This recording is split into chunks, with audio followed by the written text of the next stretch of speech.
Jerônimo Savonarola, o precursor da Grande Reforma, 1452-1498. O povo de toda a Itália afluía em número sempre crescente a Florença. A famosa Catedral do Duomo não mais comportava as enormes multidões.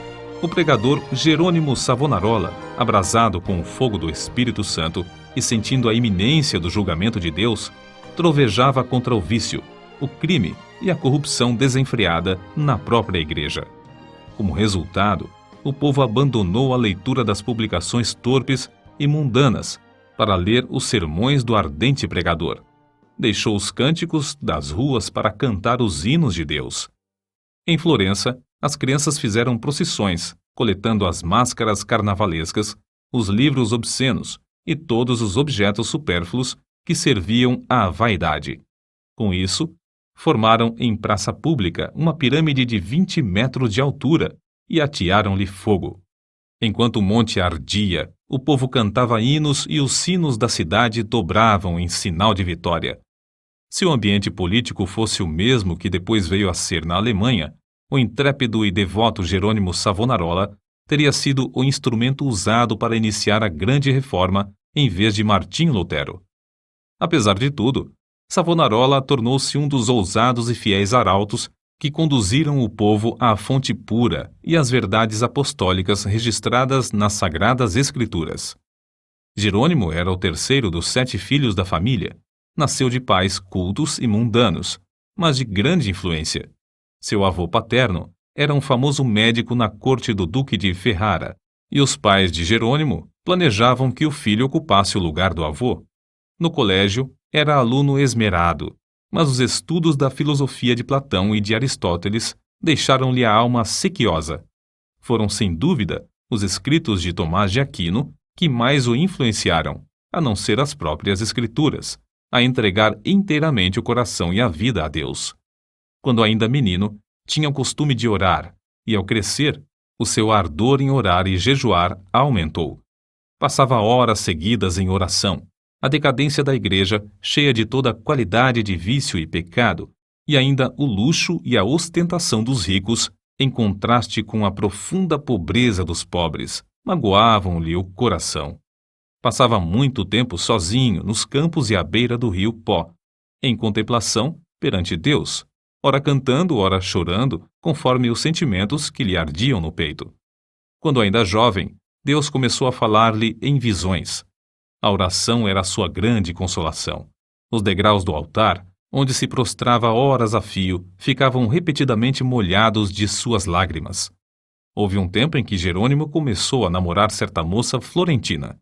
Mas quando ela mostrou quanto era desprezível que um membro de sua orgulhosa família Strozzi pudesse se unir a um Savonarola, Jerônimo abandonou para sempre a ideia de casar-se. Voltou a orar com crescente ardor. Enjoado do mundo, desapontado acerca dos seus próprios anelos, sem achar uma pessoa compassiva a quem pudesse pedir conselhos, e cansado de presenciar as injustiças e perversidades que o cercavam, coisas que não podia remediar, resolveu abraçar a vida monástica. Ao apresentar-se no convento, não pediu o privilégio de se tornar monge, mas rogou que o aceitassem para fazer os serviços mais vis, da cozinha, da horta e do mosteiro. Na vida do claustro, Savonarola passava ainda mais tempo em oração, jejum e contemplação perante Deus.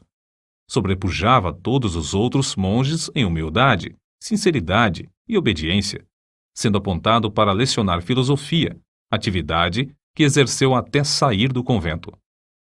Depois de passar 7 anos no mosteiro de Bolonha, Jerônimo foi para o convento de São Marcos em Florença. Grande foi o seu desapontamento ao ver que o povo florentino era tão depravado como os dos demais lugares.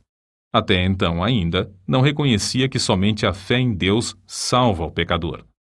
Ao completar 1 ano no convento de São Marcos, foi apontado instrutor dos noviciados e, por fim, designado pregador do mosteiro.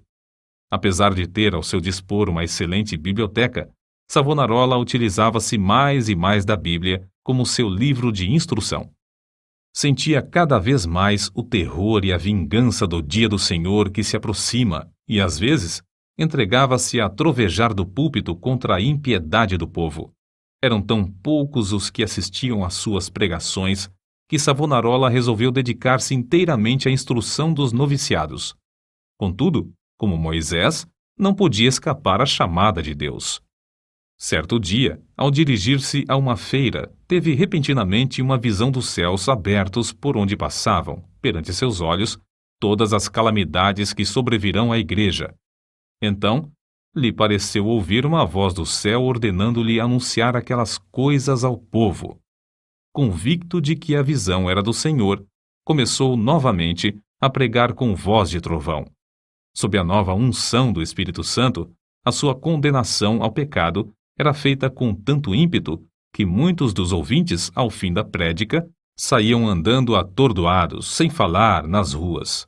Era coisa comum, durante seus sermões, homens e mulheres de todas as idades e de todas as classes romperem em veemente choro.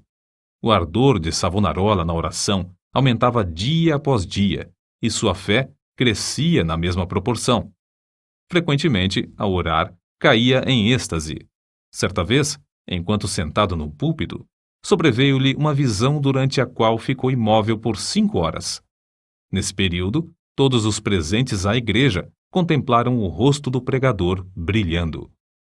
Em toda a parte onde Savonarola ministrava, seus sermões contra o pecado produziam profundo terror. Os homens mais cultos começaram então a assistir às pregações em Florença.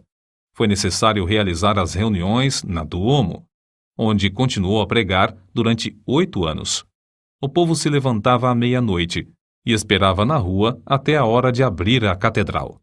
O corrupto regente de Florença, Lorenzo Médici, experimentou todas as formas de abordagem, a bajulação, as peitas, as ameaças e os rogos, para induzir Savonarola a desistir de pregar contra o pecado, especialmente contra a perversidade do regente. Por fim, vendo que tudo era debalde, contratou o famoso pregador Frei Mariano para falar contra Savonarola. Frei Mariano pregou um sermão, mas, pelo fato de o povo não ter prestado atenção à sua eloquência e astúcia, ele não ousou continuar. A essa altura, Savonarola profetizou que Lorenzo, o Papa e o rei de Nápoles morreriam dentro de 1 ano, e assim sucedeu. Depois da morte de Lorenzo, Carlos VIII da França invadiu a Itália, e a influência de Savonarola aumentou ainda mais. O povo abandonou a literatura torpe e mundana para ler os sermões do famoso pregador. Os ricos socorriam os pobres em vez de oprimi-los. Foi nesse tempo que o povo fez a grande fogueira na Piazza da Florença e queimou grande quantidade de artigos usados para alimentar vícios e vaidade. Não cabia mais, na Grande Duomo, o seu imenso auditório. Contudo, o sucesso de Savonarola foi muito curto. O pregador foi ameaçado, excomungado e, por fim, no ano de 1498, por ordem do Papa, foi queimado em praça pública. Com as palavras "O Senhor sofreu tanto por mim", terminou a vida terrestre um dos maiores e mais dedicados mártires de todos os tempos. Apesar de continuar até a morte, sustentando muitos dos erros da Igreja Romana, ensinava que todos os que são realmente crentes estão na verdadeira Igreja. Alimentava continuamente a alma com a palavra de Deus. As margens das páginas da sua Bíblia estão cheias de notas escritas enquanto meditava nas Escrituras. Conhecia uma grande parte da Bíblia de cor e podia abrir o livro instantaneamente e achar qualquer texto. Passava noites inteiras em oração e recebia revelações quando em êxtase ou por meio de visões. Seus livros sobre a humildade, a oração, o amor e outros temas continuam a exercer grande influência sobre os homens. Destruíram o corpo desse precursor da grande reforma, mas não puderam apagar as verdades que Deus, por seu intermédio, gravou no coração do povo.